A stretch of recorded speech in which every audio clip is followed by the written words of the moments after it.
I was sitting in my small, dimly lit room, surrounded by mountains of books. It was late at night. Outside the window, there was only impenetrable darkness. I was certain I was alone in the apartment, and that rap on the door made me jump. The sound was quiet but distinct. 3 slow, measured knocks. Tuck, tuck, tuck. I froze, listening. Every possible explanation ran through my head. A neighbor who had the wrong door, a late courier, someone who simply mixed up the floors. I tried to calm myself, but my heart was already pounding wildly in my chest. I went to the door and looked through the peephole. The landing was empty. Nothing. Just a dim light on the ceiling, flickering and casting long, ominous shadows.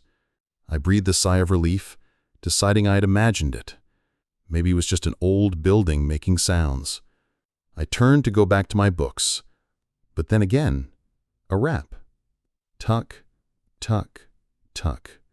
This time I was certain it was my door. The knocks were louder, more insistent, as if the person on the other side was losing patience. I pressed my eye to the peephole again, but again I saw no one. Fear started to constrict my throat. I backed away from the door until my back hit the wall.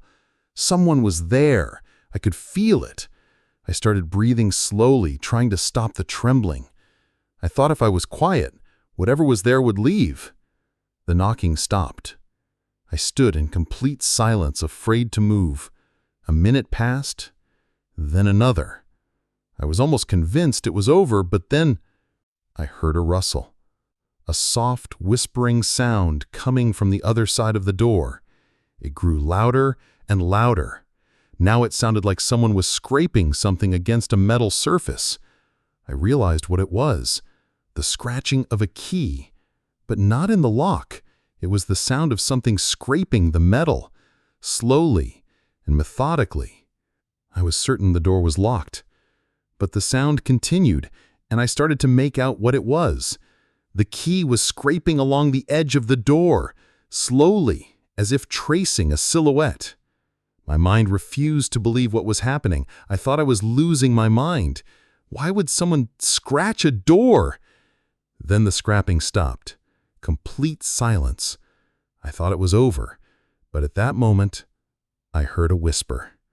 Faint, but I heard it. It came from behind the door.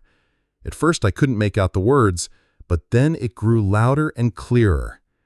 You yourself opened the door for me, the voice whispered. I froze. I didn't understand what it was talking about. I hadn't opened the door. I stood frozen in place, paralyzed by fear. You opened it for me when you looked through the peephole, the voice whispered again, and in that moment I understood what it meant. My heart began to pound like crazy. I grabbed the doorknob, but it was too late. The door slowly, with a creak, opened.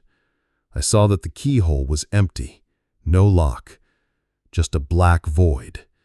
From the darkness came a chuckle, and I realized I was not alone in that room.